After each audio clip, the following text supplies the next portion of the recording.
The story begins with a sad young blonde girl being presented before a group of lecherous old men. The auctioneer's voice echoes with fervor as he gushes about the girl's attributes in front of the depraved crowd. An unsettling enthusiasm sets in the atmosphere as the men eagerly compete against one another in a bid to possess her. Meanwhile, high above the disconcerting scene, Marquis Collide watches with a mixture of disappointment and disapproval etched upon her face. She complains to her helpers how she would be greatly disappointed if the girl doesn't sell for a higher price. Inside the changing room, the white-haired Dia prepares herself to face the crowd. Once Dia makes her appearance, she examines the crowd and forms the conclusion that she will punish the men for making girls cry bitter tears. With that thought in mind, Dia activates her powers to free herself of the shackles binding her hands. As Dia begins to attack the crowd, Tart, disguised as a maid, commences her own assault on Marquis Collide's men. However, once Marquis Collide's soldiers surround the girls, Dia orders Tart to buy her time for her chant. With the chant activated, Dia sets the place ablaze. From afar, Maha informs Lu that the mage has sent a signal for them. Maha further tells Lu how Marquis Collide's men would cause upheaval in neighboring villages in their quest to kidnap the girls, and would then auction the girls off. While aiming his gun towards Marquis Collide's castle, Lu says how human trafficking is a serious crime, and since Collide did it on foreign soil, she has put international relationships at risk. With his sniper now locked on Marquis Collide, Lu announces that by the king's order and the House of Assassins Tuatha Dé, he will eliminate her. Elsewhere, 2 other assassins take care of a mafia group. After hitting 6 men with his sniper, the man begins to pack up. The girl, however, insists on finishing off the remaining group. To her insistence, the man curtly tells her that she should not be mistaken, as they aren't vigilantes of justice, but mere killing machines for the organization.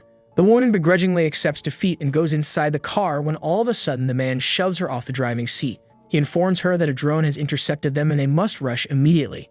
As a game of cat and mouse begins, the skillful assassin deviously manages to trick his enemies by faking a car explosion.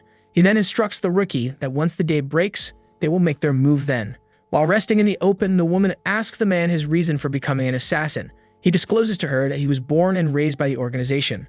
When the girl asks him if he is satisfied with his way of life, the man states that it is a great honor for him to be used as a tool for the organization. He then informs the girl that since he has grown old, he is going to retire and work in a facility in Japan. While on the subject, the assassin informs her that he took an amateur like her to the mission because he wanted to train her. This upsets the girl, who protests that she has been on top of her class and is no amateur. In order to humble her, the assassin points a gun at her head and asks her what she would do in this situation. When she nervously tells him that she would have shoved her gun in his temples, the man impatiently asks her why she didn't do that if she knew. The girl tells him that it's because she trusted him to not kill her. Upon hearing her reply, the assassin informs her that she is an amateur because she trusts people. After giving the gun to the girl, the old assassin lies down on the ground with his back facing the angry rookie. She points the gun at him and announces that she'll shoot him. The man rises up and throws the bullets in front of her and says that he will never return a loaded gun back to a person that he just threatened. The next day, the old assassin informs the organization about his successful mission, to which the speaker congratulates him and asks him to follow the tasks given to him. Upon opening the instruction letter, the assassin informs the lady that her new identity is Mira Martinez, while he'll have the identity as Alan. After boarding the airplane with fake aliases, Alan suddenly gets the news that the plane has been hijacked. When Mira rushes to Alan's side to ask for an explanation, Alan calmly reveals that the organization is trying to eliminate him. With that, Alan steps out of his seat to go inside the cockpit. He surveys the room filled with dead pilots and takes command of the steering wheel. Alan begins to smirk as he notices a missile headed towards the plane. Alan thinks about how he always knew that one day he will also get assassinated, but to think that the organization will prepare such a grand casket for him is still shocking. With the missile hitting the airplane, Alan finds himself suspended in the air. Filled with bitterness, Alan thinks about how he was betrayed by the organization. All of a sudden, Alan finds himself being pulled out of the abyss. Within seconds, Alan comes face to face with a goddess who presents him with 2 choices. Either he can have a rebirth as a new person or receive the blessing of reincarnation with all his memories intact.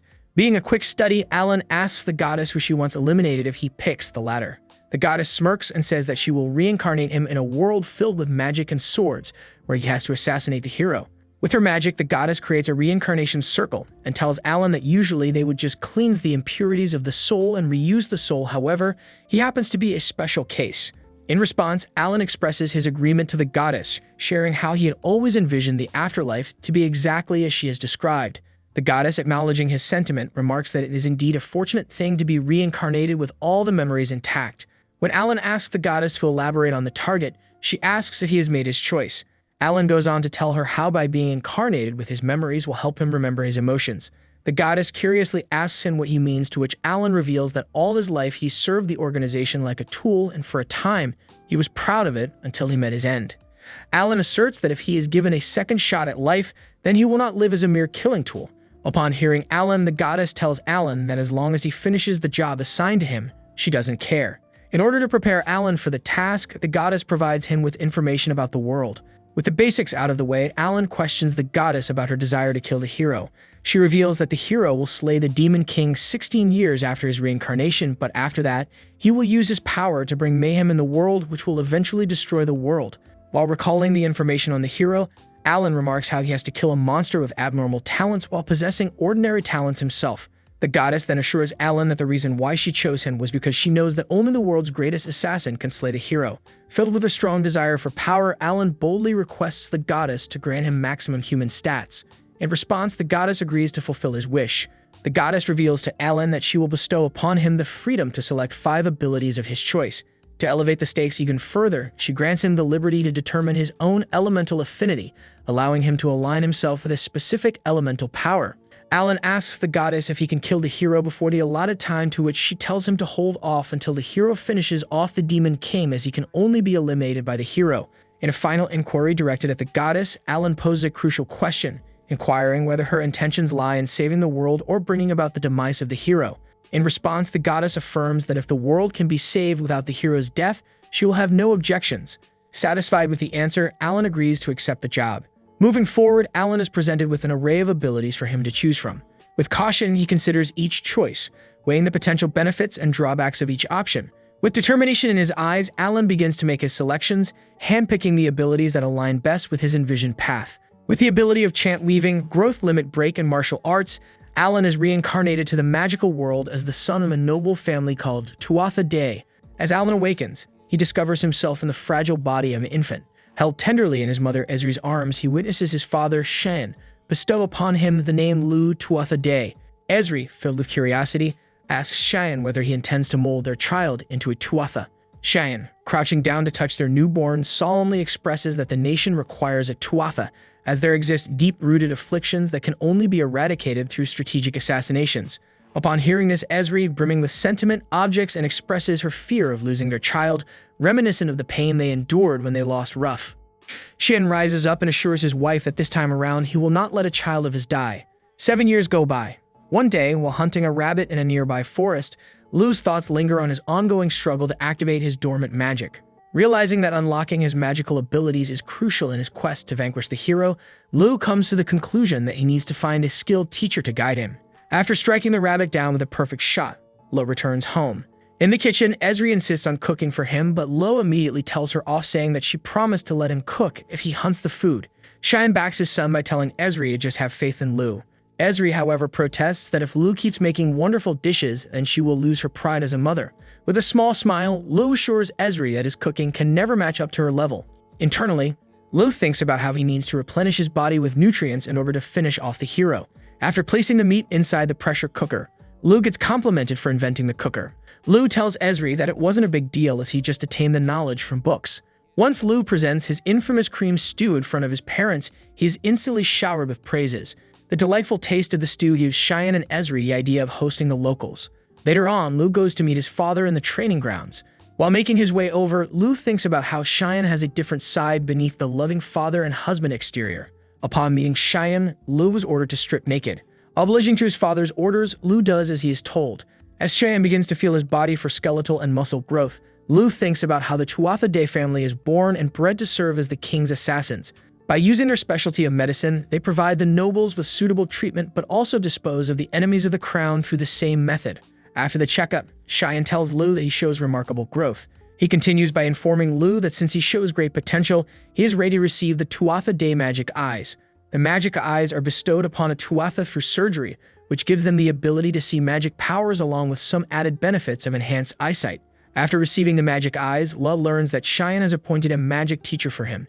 Dressed in a dress per Ezri's insistence, Lu meets the child prodigy of magic, Dia Vicone. The tiny magician flexes her fire magic and reveals that she is the member of the best 5 magicians in the Swiggle Kingdom. The next day, Lu reintroduces himself to Dia, who tells him to ease up as they are only 3 years apart. Dia informs Lu that starting tomorrow, she will teach him magic for 2 weeks. With that, Dia hands Lu a far stone used for storing magic.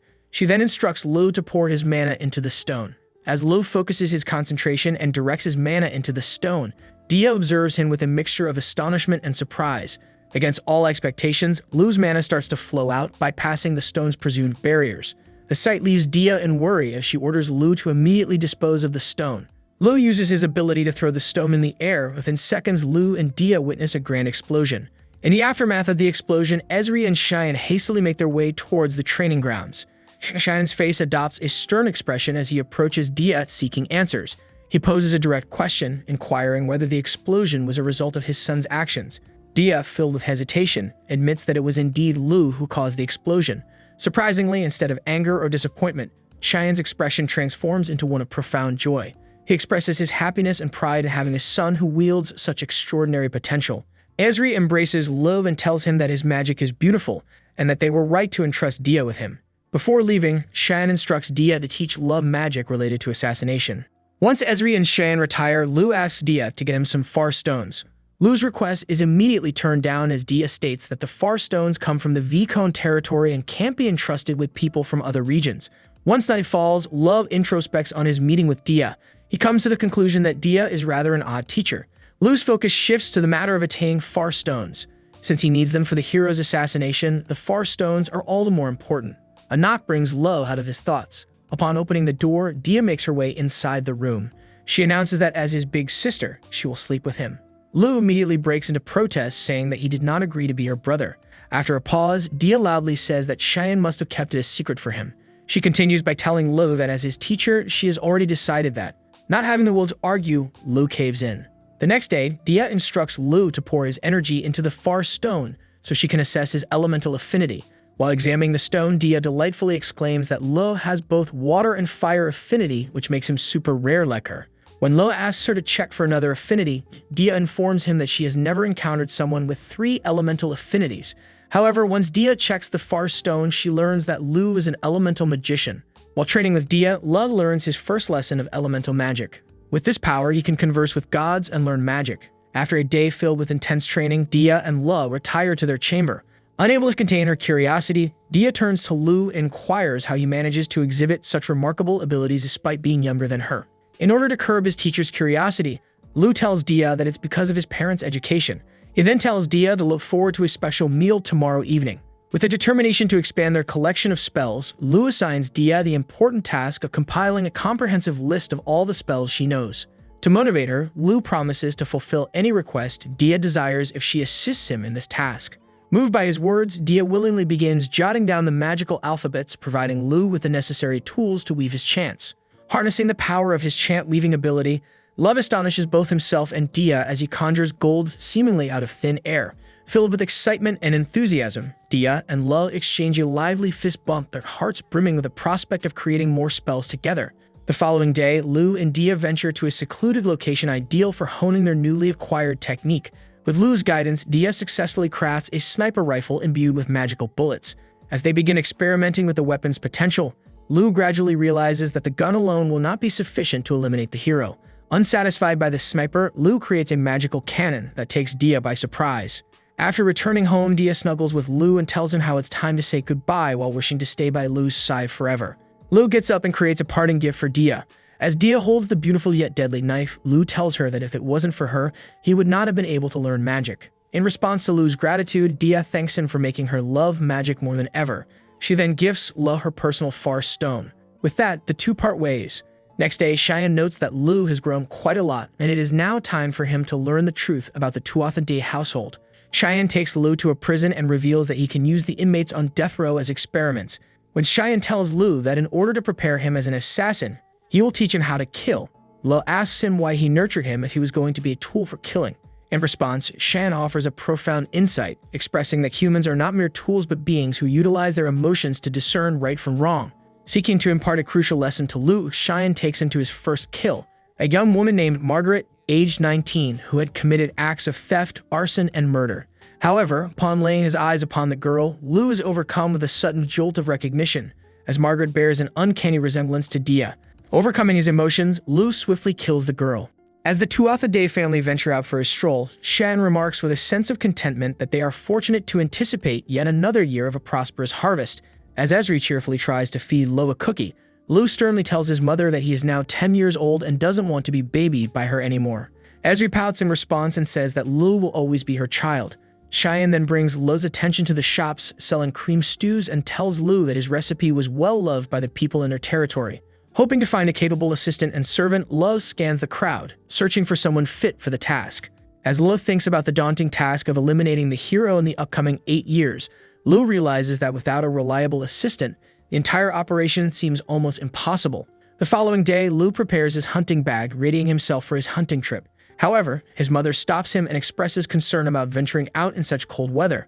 Lu reassures her, explaining that if he doesn't hunt now, the impending snowfall will make it increasingly difficult for them to find sustenance. Resolute in his decision, Lu sets foot into the forest and instantly detects the presence of the wolves nearby. Driven by the instincts, Lu hastily rushes to claim the wolves' prey for himself. However, to his dismay, Lu finds a girl encircled by a pack of wolves. Having successfully rescued the girl, Lu fixes her with a stern gaze, demanding to know why she was alone in the jungle. Fearful and desperate, the girl implores Lu not to harm her and discloses that her poor family had abandoned her in order to conserve their limited resources. Upon hearing the girl's heartbreaking story, Lu takes it upon himself to prepare a nourishing meal of bread porridge. However, he advises the girl to consume it slowly, mindful of her weakened state. Noticing her appearance, Lu's anger flares as he curses the neighboring lord for imposing harsh taxes upon the citizens, resulting in their suffering. In a surprising turn of events, Lu reveals his true identity as Lug Tuatha. Overjoyed by this revelation, the girl shares her own tale, expressing how the divine had foretold that she would experience a fateful encounter. After hearing this, Lu asks her to come with him. When the girl hears that she is needed, she cries with happy tears and accepts Lu's proposal. Before extending his proposal for the girl to accompany him, Lu feels compelled to disclose a crucial truth. Lu confesses that he has taken lives in the past and will continue to do so in the future. As Lu suggests that she should reconsider accepting his offer, the girl meets his gaze with unwavering determination and asserts that she is prepared to provide her aid. With that, Lu extends his hand to the girl, who introduces herself as Tart. After successfully brainwashing Tart into complete submissiveness, Lu takes her home. Meanwhile, the goddess oversees the progress of other reincarnated souls. As it turns out, she had fed every single one of them the same story of vanquishing the hero in order to save the world. However, the true nature and purpose of the goddess's intentions remain shrouded in mystery for now. 2 years go by. With Tart's replenished body, she does her best to serve Love in every way possible. While observing Tart take on chores, Lu arrives at the conclusion that although Tart may not possess any extraordinary talents, her diligence makes her a dependable and trustworthy assistant. Recognizing her potential for spear wielding, Lu creates a customized spear for Tart. While taking a stroll in the Tuatha territory, Lu and Tart encounter a genial farmer who warmly expresses his gratitude to Lu for providing fertilizer that greatly enhanced the quality of his crops. In a heartfelt gesture of appreciation, the farmer presents Lu with a bundle of delicious, freshly harvested green onions. In another heartwarming encounter, a villager rushes towards Lu, bearing a basket overflowing with ripe, fresh fruits. The woman thanks Lu for replenishing the water reservoir through his remarkable water magic. As they ride back home, Tart takes note of the admiration and support Lu receives from the common folk. Curiosity brimming within her, Tart questions why Lu, who already safeguards them from bandits, would go the extra mile to assist the villagers with their mundane tasks. In response, Lu explains to her that forging a deep connection with people's hearts requires more than just physical strength or protection. Upon hearing Lu's explanation, Tart asks if he treats her nicely because he wants to connect with her heart. With a smile, Lu tells Tart that he does so because he needs her. After hearing from her beloved master that she is needed, Tart cheerfully says to Lu that she will always serve him. Inside the Tuatha residence, Lu carefully examines the far stones he had personally created after meticulously comparing them to the one belonging to Dia. In order to make the far stones deadly and ready for his fight with the hero, Lu pours mana into them. After carefully securing the far stones in his cupboard, Lu is told by Tart that he is summoned by his father. As Lu greets his father, Cheyenne cuts to the chase and asks Lu about Tart. Love informs him that he has been training Tart for nearly 2 years and she is as good as the members of the branch family. Cheyenne expresses to Lu that he hasn't summoned him to hear Tart's praises. In response, Lu assures his father that Tart is trustworthy and has proven herself to be a reliable servant. Cheyenne sharply looks at Lu and says that he must have been overthinking as he believed Tart to be a spy. Lu continues to confide in Shan, sharing that he had closely monitored Tart's actions for 2 years. However, he acknowledges that the seemingly perfect timing of finding Tart while actively searching for a servant with magical abilities appears too incredibly fortunate to be a mere coincidence. Shen wraps up the topic by telling Lu that it must have been a miracle. He then informs Lu that if he clears an important exam, then he will be acknowledged as a member of Aristocrat Assassin. As Lu accepts to take the exam, Cheyenne tells him that he has to fight him. Winning or losing doesn't matter, as the purpose of the exam is to test Lu's true strength. Under the cover of night, the duel between father and son ensues. Cheyenne and Lu pour their utmost skill and effort into the battle, each determined to emerge victorious. After a fierce clash, Lu emerges victorious. Cheyenne tells Lu that he is considered as the strongest Tuatha Dé, yet he was beaten by a 12-year-old. With that, Cheyenne concludes that Lu's training has been completed. The rest will be an experience. After accompanying his father with various missions, Lu gets notified by Xian to take up a fake pretense for the next mission. He then tells Lu that he will play the character of Ili Balor, or merchant, so that he can keep tabs on the corrupt officials. In order to celebrate Lu's status as the head of the Tuatha Dé, Cheyenne and Ezri throw him a ball with all the members of the Branch family present. While Lu is accepted as the next head by majority, a jealous member of the Branch family, Rona causes a commotion over Lu's title. Cheyenne immediately steps in and challenges Rona to fight with Lu if he is sure about his competency. Just as Rona accepts the challenge, Lu swiftly points a knife at his throat. As Rona continues to struggle, Lu pins him down and breaks his arm. After receiving applause by the masses for his victory, Lu leaves the hall to recruit Rona as the Knight of Tuatha Dé. Once Rona accepts the proposal, Lu gives him a sword. The next day, Lu sets out to Maltu with Tart as Ili Balor. As they arrive at their lodgings, Tart swiftly changes into a maid's attire, preparing to fulfill her role as a maid in their disguise. Meanwhile, Lu undergoes a transformation of his own, altering his hair color to a striking jet black for his role as Ili Balor. At the entrance of the city, a lively group of girls can be seen, diligently engaging in their daily work as unofficial tour guides for visiting tourists. Among them is Maha, the ingenious mind behind this exciting but taxing business venture. As Maha receives heartfelt praise and admiration from her friends for her brilliant idea, she reveals that she learned a thing or two from her father, who worked as a merchant. Their dreams of making it big gets trampled on by a group of men who kidnap the girls and bring them over to a man called Torin. The evil man tells the girls that from now on, they will live in Torin Orphanage. When no one tries to object to his cruelty, Torin punches her hard. After being captured, Torin's men forcefully put the girls to work. One day, a noble pays the girls a visit. He hands Torin a bag of coins and tells him to send one of the girls to his inn. From that day onwards, a new cycle of torment begins for the girls as they are dragged from their beds and beautified for men who take advantage of them. Unable to take the pain, Noin picks up a sickle and mutilates herself in front of Maha. 2 years go by. One day, Maha overhears Torin tell his right-hand man that he wants to bed Maha. Afraid of the horrible fate that awaits her, Maha begins to sob when all of a sudden, Lu appears in front of her. Lu tries to cheer Maha up by complimenting her. Later, Torin gathers the girls and introduces Lu as Ili Balor, informing them that Ili has come to select one of them. As Lu's eyes fall upon Maha, his choice becomes clear. Torin declares that in 3 days' time, he will hand Maha over to him. The weight of those words causes Maha's heart to sink, as she is well aware that Torin wants to use her. As the dreaded night descends upon Maha, she is beautified and sent inside Torin's carriage.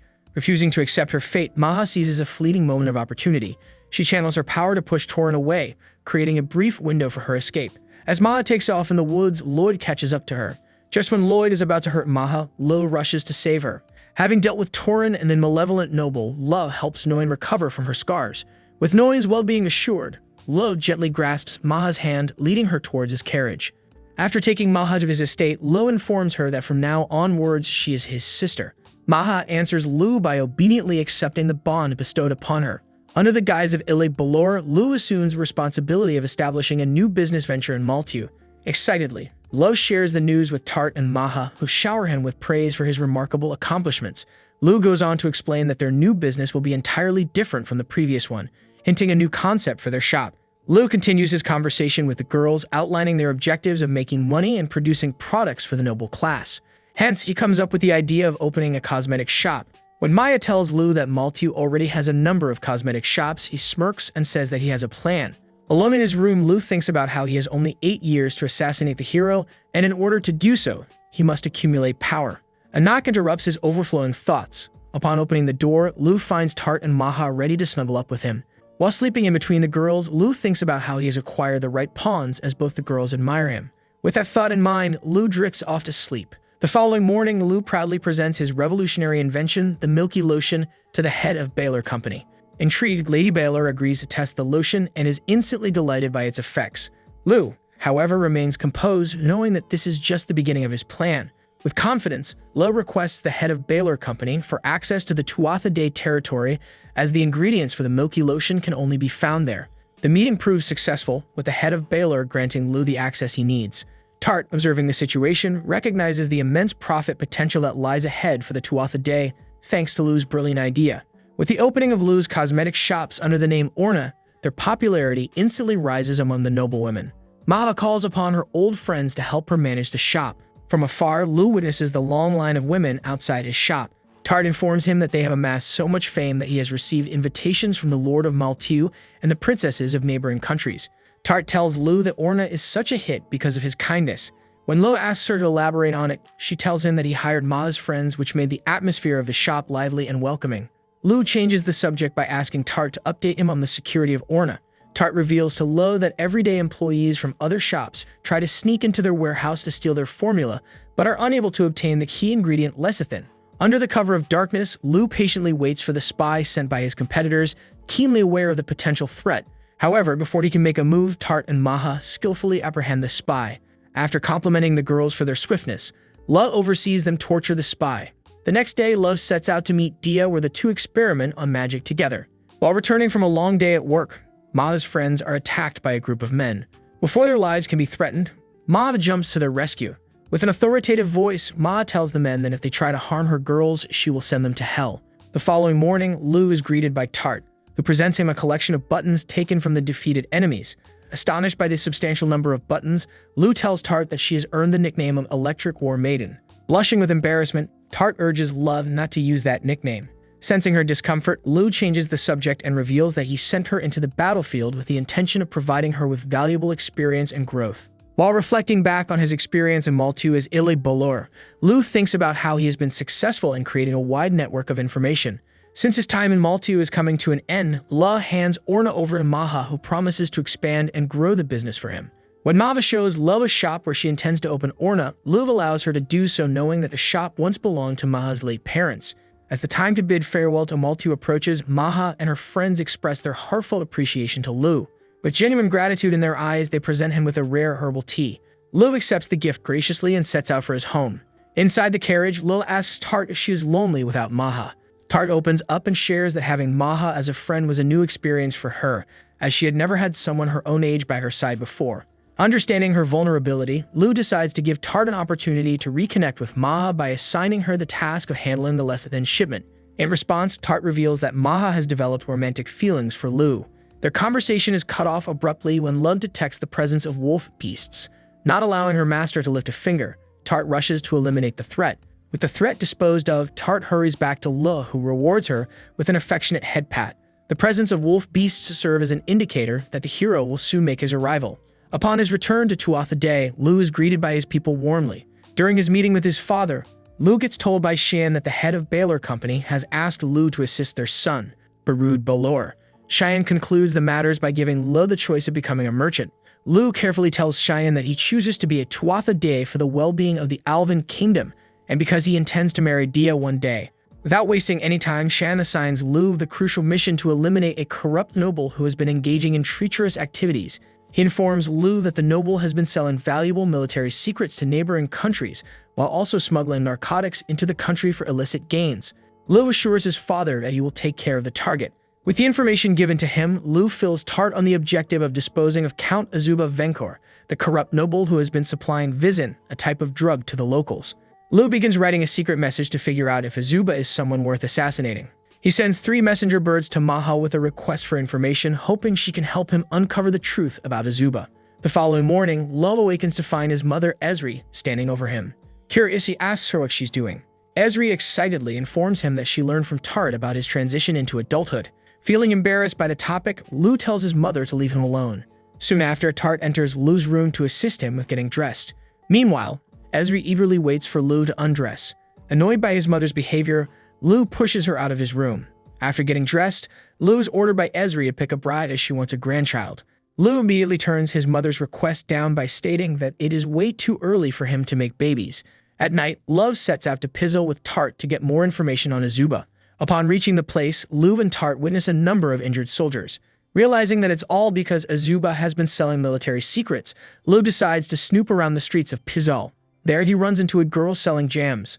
Lu immediately catches on and throws the basket filled with jams on the floor. A group of angry men appear to fight Lu, but are quickly taken care of by him and Tart.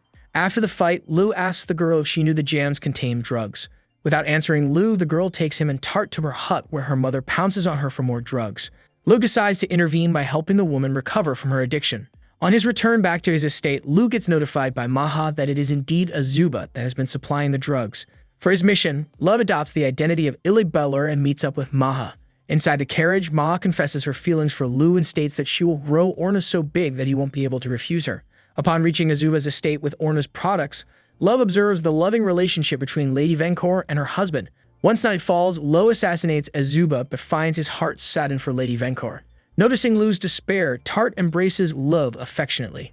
On their way back from a deserted island, Maha hands Lu a catalog of holy relics curiously.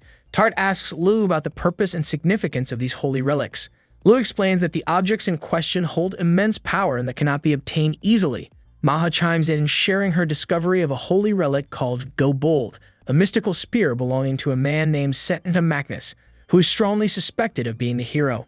After getting tasked by Lo to obtain Go Bold, Maha informs him of the civil war in the Swiggle Kingdom. She further tells Lu that Dea's family is also involved in the fight, and there is a troublesome soldier in their troops who is none other than Magnus. The next day, Lu heads out to meet Dia.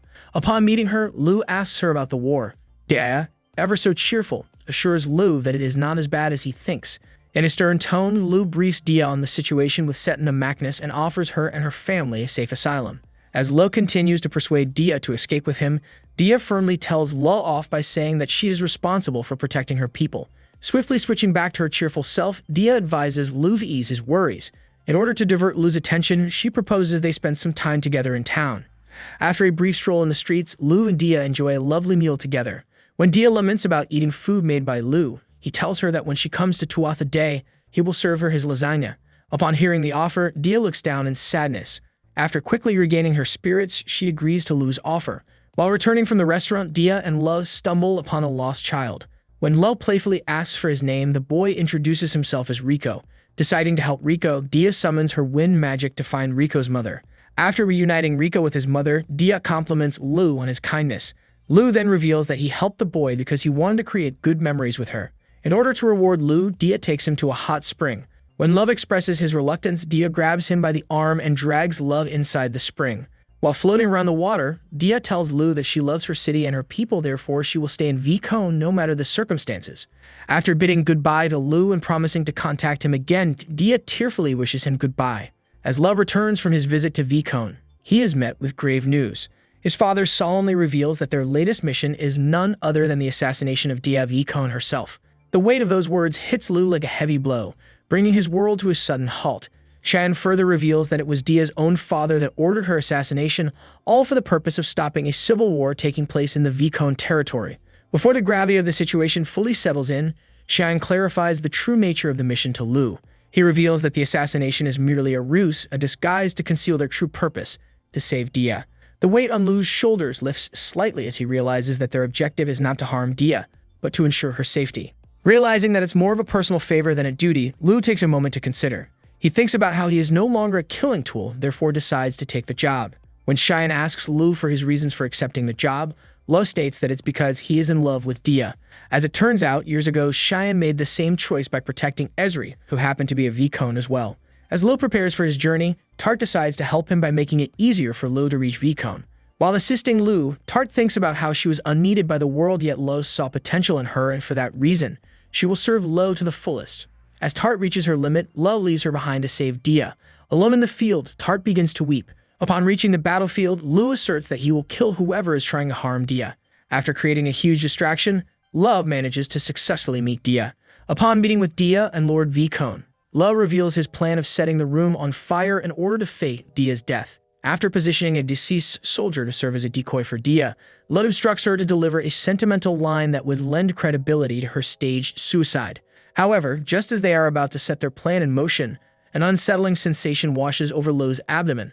Without warning, a powerful attack is launched their way, forcing Lu to quickly recover from the impact. becomes clear to Lu in that moment that they are facing none other than the hero himself. Lord Vicom informs Lu that the man has earned notoriety for being unstoppable. The man addresses Lu by giving him two choices.